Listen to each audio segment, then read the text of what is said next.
看一下外面有没有下雨。你刚刚排队有没有冷到你们？真辛苦你们了，为了偶像。我会加油，我会把原住民的音乐，然后用很多方式跟很多不一样的人分享。去年发了一张专辑，去出国8次，是我人生出国最密集的。我好像感觉半年都在国外，你知道吗？妈妈打电话过来，我现在巴黎很忙，你等一下要去哪里？要我要到东京了啊！国际艺人。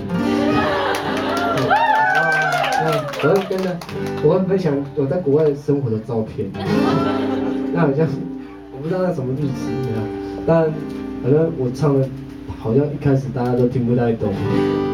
一开始我很害怕，因为出国表演感觉很像一个很慎重的事情。后来发觉，反正在台湾唱也没有人听得懂，就是出国就没有那么害怕，然后尽量在音乐上面的。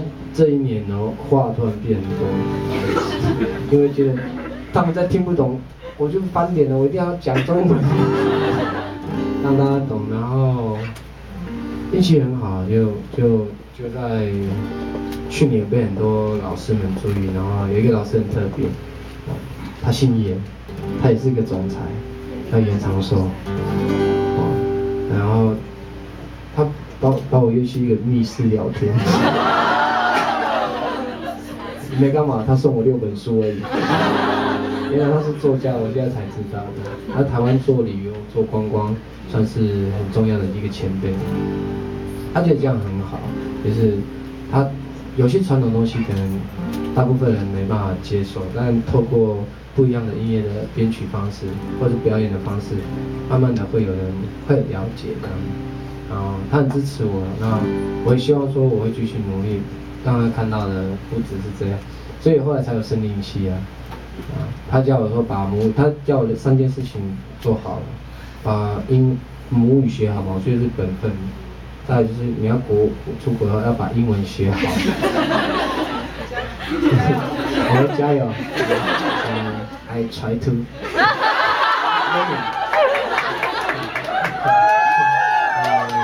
然后。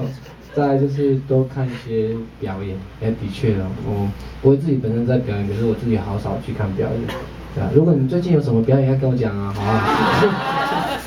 就你们在表演吗？对，我就多去看表演，所以今年也接了很多音乐节的活动，其实也是想要去多看看别人怎么表演，可是在表演过程中才发现自己也蛮特殊的，因为只有我在唱母语，不想让大家很迷惘，就是这个音乐季到底是请了一个什么国外的乐团来，所以有时候偶尔会穿插一些，具备有偶像特质的歌曲，然后我常常挑战，我一定要挑战最难的，我挑战这首歌，我不知道大家有没有听过，蔡依林的《舞娘》。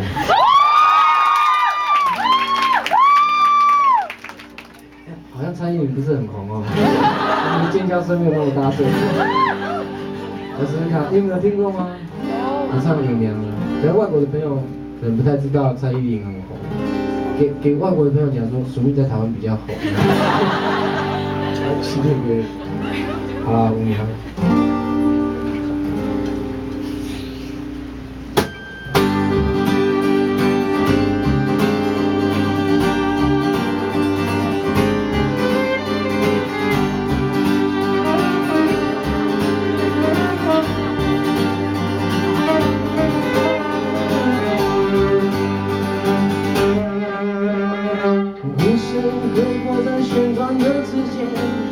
是谁在痴痴的追随？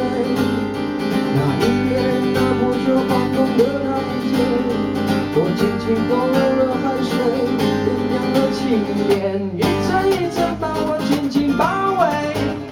我要了世界，忘了水，你的心事倒映在我的眉间，放弃的快乐都实现，难过的摧毁。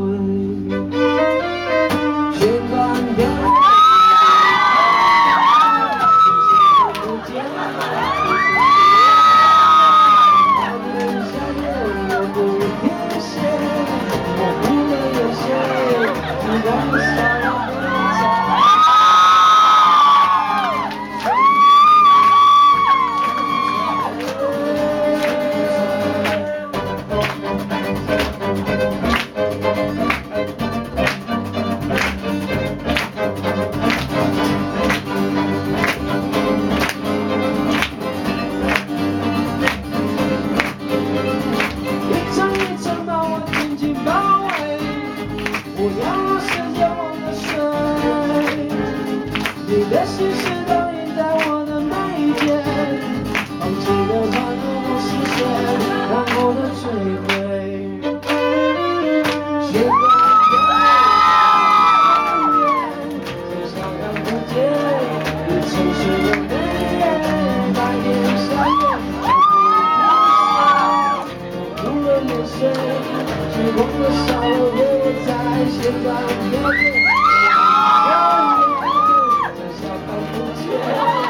深深的眉眼，白天下夜，荒芜明显，模糊的眼神，时光的少了我在无聊的世界中，无聊的世界中感觉。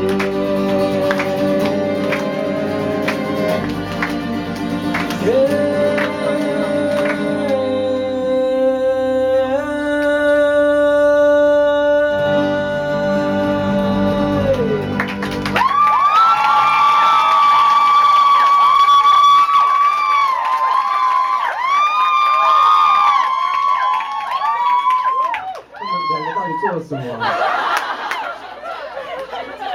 哎，这些少女有一点矜持好不好？感觉你们好像跟马丹娜是同样的阶层啊。怎么这样啊？对啊，带他们出来表演也蛮好玩的。弟弟们也是，我曾经跟他们讲说我要拍一支 MV 这样，一拍了，就是他说他们很爱跳街舞这样。然后他的嘎巴，我不知道你们看过嘎巴的音没有？就穿传统服跳街舞，很多人觉得很奇怪呀。然后当然他前面还有一个打草稿的一首歌叫改油印，那更奇怪就是穿传统服，然后在茅草屋前面跳街舞，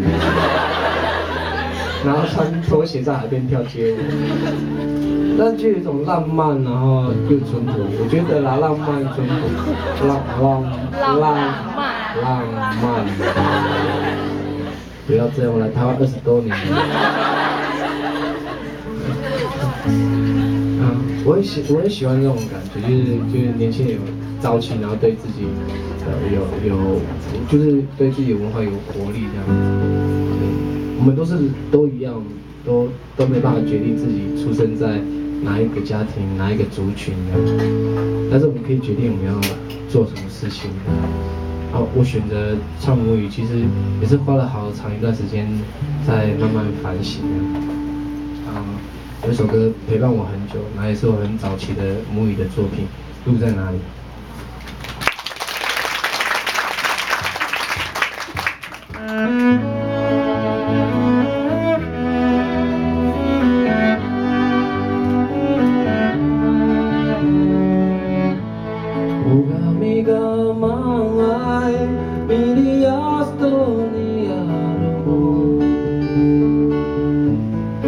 愛がし笑いが見